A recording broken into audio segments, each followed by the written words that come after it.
Es muy grato estar aquí en una de las áreas de la Universidad de la Área Andina de la ciudad de Pereira y queremos de una manera más contundente decirles que tenemos hoy al doctor Juan Manuel Buitrago, un ingeniero civil de la Universidad de Medellín que ha prestado valiosos servicios a la ciudad de Pereira en múltiples oportunidades. Recuerdo, por ejemplo, cuando el terremoto del 9 de febrero de 1995.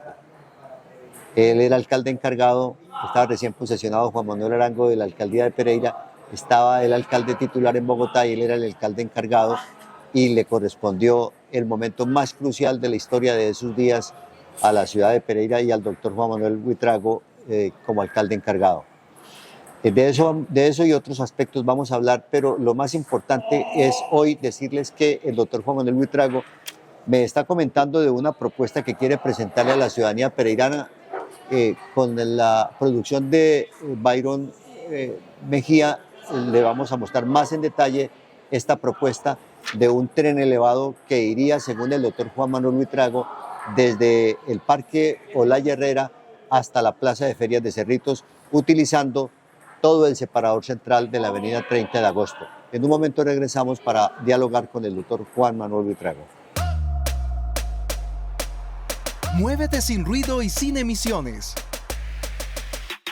Con la seguridad de nunca quedarte sin carga. Energía de Pereira. El futuro es ahora.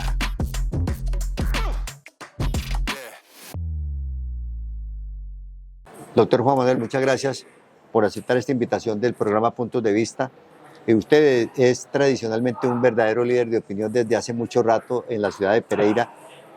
Yo diría vertido y controvertido, muy dueño de sus propias opiniones y a veces, no en pocas, diría yo, persona que está en contravía de lo que está ocurriendo, no solamente en Pereira, sino en Colombia y en el mundo.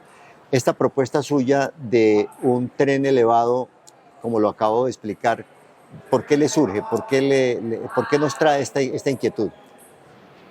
Porque no hay más por dónde hacer una comunicación rápida, moderna, que le solucione el problema a la Pereira del futuro.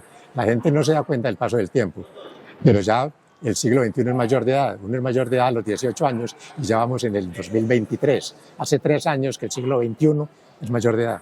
O sea que ya tenemos que pensar en el siglo XXI, como qué es lo que va a pasar. Y yo a Pereira lo veo fácilmente con 1 millón de habitantes.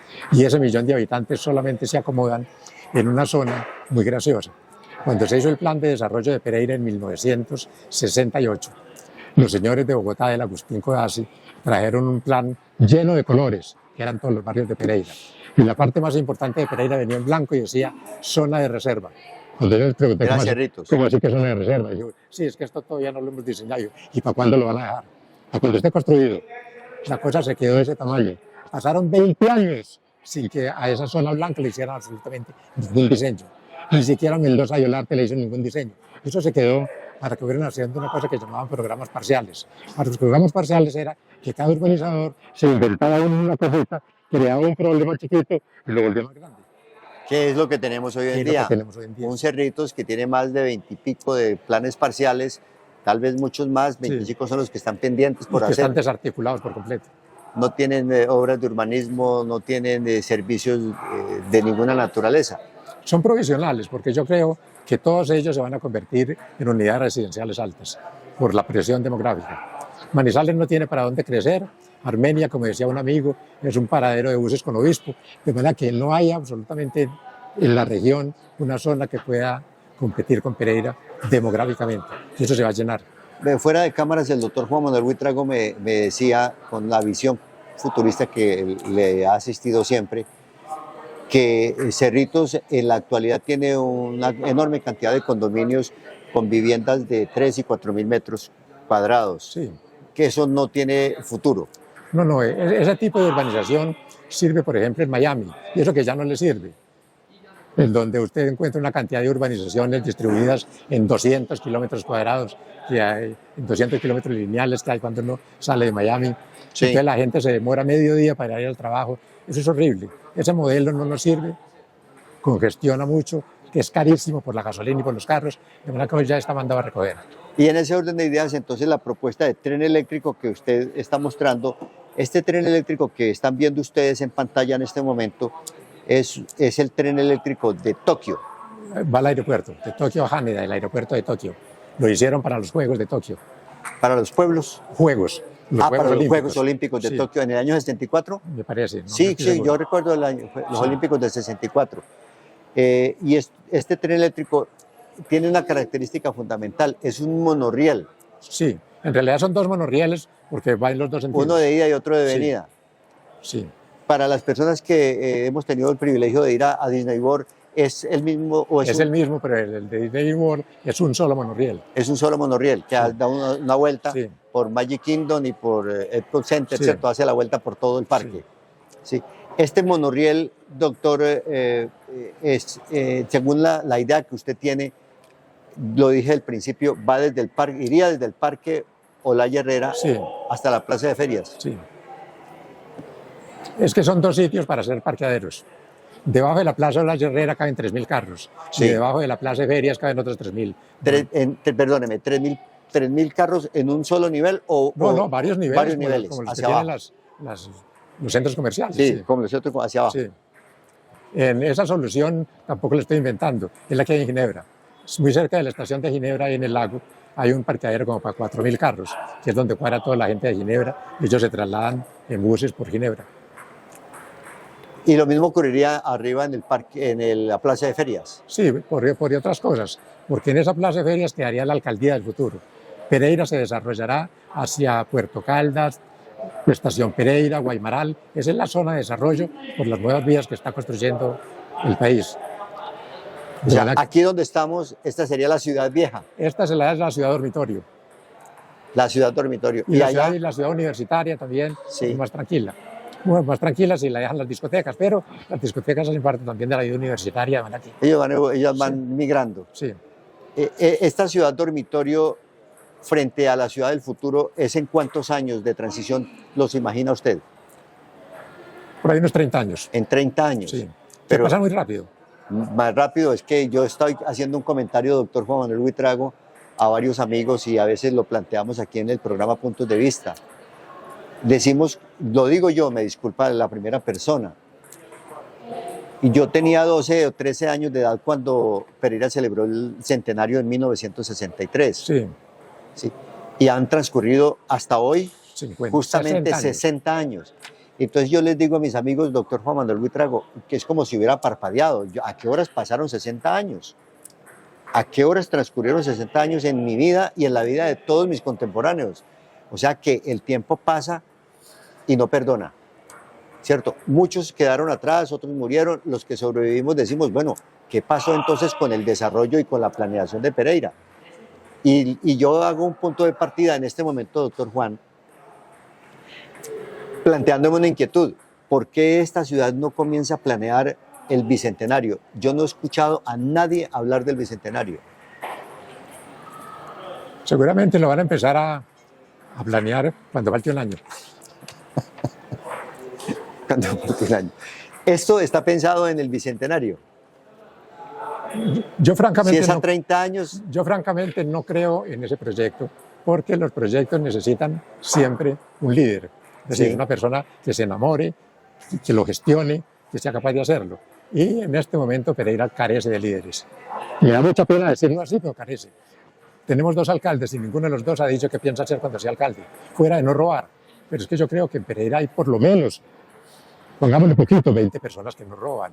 O sea que cualquiera de las 20 personas podría ser alcalde. Si la única condición para un alcalde es que no robe, podríamos nombrar alcalde a cualquiera. Pero ninguno de los dos candidatos que tienen chance de ganar ha dicho qué piensa hacer. Ya que usted toca el tema de los candidatos, doctor Juan Manuel Buitrago, deme una pausa y hablamos del tema, porque si usted está hablando de desarrollar un proyecto de esta naturaleza, vuelvo y lo vemos ahí en la pantalla, por favor, Byron, es un tren eléctrico que no tiene necesidad de utilizar ninguna compra de predio ni nada, porque va sobre la calzada central, sobre el separador central, inclusive sin tocar los amanes, porque son pilones. Sí. Son pilones, sobrevivirían los árboles perfectamente. sobrevivirían los O arroyos. sea, no es ajeno a la protección ambiental que está tan de moda y que va a estar tan de moda toda la vida. En un momento, después de esta pausa, hablaremos con el doctor Juan Manuel Buitrago del futuro de Pereira.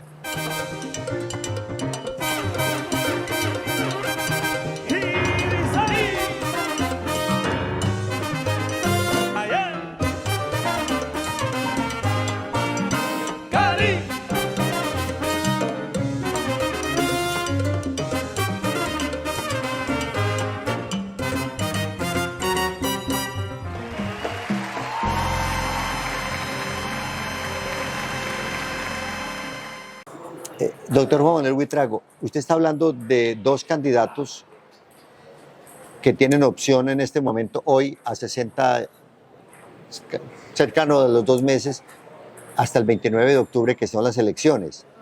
¿Y usted no cree que ninguno de los dos tenga el suficiente liderazgo como para sacar esta ciudad adelante? ¿En qué cosas? En nada. Es que los problemas del país son demasiado graves. Por ejemplo, el problema de la salud no es tan simple como lo presentan las EPS. El problema de la salud es que el sistema requiere un cambio profundo, ¿cierto? Entonces, los alcaldes deberían tener por lo menos una posición frente a ese problema. No es que ellos lo puedan resolver, no está entre sus facultades, pero uno sí debería saber, el candidato de nosotros, qué piensa de ese problema. Tenemos un problema muy duro en la región, que es el problema cafetero. La Federación de Cafeteros en este momento está pasando por una crisis. La quieren ocultar, pero con el café al precio que tiene no es rentable. Y fuera de eso, con el enfrentamiento entre la dirección del Cafeteros y el presidente. El problema está supremamente grave y eso afecta a la ciudad. De manera que uno debería saber qué están pensando los alcaldes respecto a problemas graves que hay en el país y queda el último problema. Lo voy para lo último, no porque sea el menos grave, sino por todo lo contrario, el problema de la seguridad. He visto que han descuidado por completo la terminación de la cárcel de Lavadea. Pues no es de Lavadea, de... La cárcel de Combia. La cárcel de Combia. La cárcel de Combia es completamente necesaria, no solamente para quitar la que hay ahora en la 40, que realmente está en la 41. Ya en la 41, sí. Sino porque se necesita tener sitio para alojar a los presos. En Estados Unidos hay más de 2 millones de presos y es un país que tiene 350 millones de habitantes y tiene 2 millones encarcelados. Y cuando usted viaja a Estados Unidos no encontrará gente preguntándose, pobrecitos los presos, si están viviendo bien, le pueden mandar plática a la gente en la casa. En la única parte donde hay preocupación por la situación de los presos es en Colombia, en donde no hay sino 70.000 presos y debió haber por lo menos 500.000. O sea, los que están por fuera son los que están... No, aquí la preocupación es que de pronto metan a la cárcel al que no debe estar. Sí. Entonces, en esas condiciones, uno no puede llegar pues a la situación de Bukele, pero Bukele llegó a esa situación porque la situación de pandillas en El Salvador era horrible, horrible. Algún día vamos a llegar aquí a eso y tendremos que llegar a un Bukele y eso va a ser muy horrible. Y eso es en el liderazgo para opinar sobre temas que no son del resorte de los alcaldes, como la salud y el tema de la ley de la educación, la ley 30, o como el tema de la otra que usted plantea, la reforma laboral, o el de las cárceles, ¿cierto? Ahora Para mí lo que más podría afectar a los alcaldes es el tema de la seguridad y las cárceles. De la seguridad sí. Ciudadana, sí. Que ya no se habla de seguridad, sino de inseguridad, de una sensación de inseguridad. No, yo no creo que uno que ya ven sensación, si usted no puede salir con un teléfono a la calle porque lo roban. Eso no es una sensación, eso es un hecho. Y ese liderazgo se requiere, es un requisito sine qua non para que un alcalde sea un verdadero protagonista del desarrollo y de la confianza pública. Yo le voy a decir algo que parece un chiste, pero no lo es. Yo creo que lo primero que uno tiene que hacer cuando está optando a un puesto es respetar el puesto. El señor Turbay Ayala siempre respetó mucho la presidencia de la República y cuando fue presidente trataba la presidencia con mucho respeto. Una persona que se hace fotografiar para un afiche sin afeitar y como si estuviera optando para vendedor de frutas en alguna parte, no respeta la alcaldía, no le da a la alcaldía la importancia que se merece, entonces me decepcionan bastante los afiches. Eso pues para hablar de lo que es la semiología y la presentación ante el público, sí. Pero bueno, volviendo al liderazgo, y entonces si no ve usted personas con el liderazgo suficiente para sacar adelante las propuestas las propuestas que el futuro requiere, ¿qué va a pasar entonces con la ciudad? Pasa lo de siempre. A alguien se le ocurrió regalar el aeropuerto. Yo no sé si harían negocio con eso o si lo regalaron completamente gratis, pero no hubo nadie que se atravesara. Y pues, inclusive personas a las que yo creía con mejor conocimiento permitieron que se entregara el aeropuerto y que el municipio se hiciera cargo de la parte grave, que era los parqueaderos, que los ha debido hacer la Sociedad de Mejoras Públicas, y la parte vial que está haciendo este alcalde. Eso no le tocó al que hizo el aeropuerto, que lo único que hizo fue un edificio pequeño, porque es un edificio pequeño, que hoy bien hecho, pues es un edificio pequeño. O sea, ese aeropuerto para usted no es suficiente para la ciudad. No, es un aeropuerto que había podido hacer la ciudad sin ningún problema. No era una obra de las proporciones que necesitaran traer un inversionista del otro mundo para que lo hiciera. El de Bogotá ya se quedó corto. Claro que se quedó corto. Y se quedó corto en pistas, que es lo más grave. En pistas. ¿Y nosotros estamos en una situación muy similar o qué? Yo creo que no. Yo creo que ese aeropuerto, si lo acondicionaran de verdad para que trabaje de noche, porque las instalaciones que pusieron no funcionaron, eso se lo ocultan a la gente, pero esas instalaciones electrónicas para que funcionara cuando había mal tiempo, no funcionan. Volvamos entonces al proyecto de tren eléctrico que propone el doctor Juan Manuel Buitrago después de esta pausa, para finalizar. Estamos trabajando para garantizar el mantenimiento vial de la ciudad de Pereira. La mañana de hoy nos encontramos en la carrera séptima y octava con calle 28, en donde ha sido necesario hacer el cambio de la red de acueducto de alcantarillado, la cual lo estamos haciendo con la materia prima y la mano de obra de la empresa Acueducto de Alcantarillado. Gracias al pago de los impuestos de todos los pereiranos, pues estamos ejecutando oportunamente estas obras para mejorar la calidad de vida de los ciudadanos y con ellos la movilidad. Un minuto, doctor Juan Manuel Buitrago, para que nos diga cómo sería la financiación, cómo sería la ejecución, la realización, independientemente del liderazgo. Vamos a suponer que el próximo alcalde, por la gracia divina, usted no cree en eso, pero cierto, vamos a suponer que hay un milagro, que hay una explosión cósmica de inteligencia y de liderazgo, y que Pereira va a tener un próximo mandatario o mandataria, porque también hay unas candidatas, ahí hay que respetar ese protagonismo, que va a sacar adelante a la ciudad, y le dio por contemplar la posibilidad de iniciar este proyecto, de por lo menos entrar en la planeación. Sí, yo no creo en milagros, sino que creo en catástrofes que a la postre resultan buenas. Por la mentalidad que tiene el presidente Petro, yo creo que las concesiones de carreteras nacionales se van a acabar. Se van a acabar con toda seguridad. Ya les dieron el primer golpe cuando congelaron y están en la quiebra, eso se va a acabar. Pero necesitan saber qué van a hacer con esa plata. Esa plata les queda mejor invertida en transportes urbanos. ¿Por qué? Porque el transporte urbano es mucho más fácil de cuantificar y de subsidiar. Y yo creo que este sería un proyecto para que esas concesiones que van a abandonar las carreteras se concentren en el transporte urbano, y este sería una concesión subsidiada al principio porque no hay un número suficiente de habitantes, pero que al paso de 20 o 30 años tendría el número suficiente de usuarios para trabajar sin que lo subsidien. ¿Qué fue lo que pasó con estos proyectos? Sí. Usted me mostraba también un tren eléctrico en Alemania, que es un pueblo muy chiquitico y el tren eléctrico está al revés, ¿cierto? Es Sí. bueno que mostremos esa fotografía.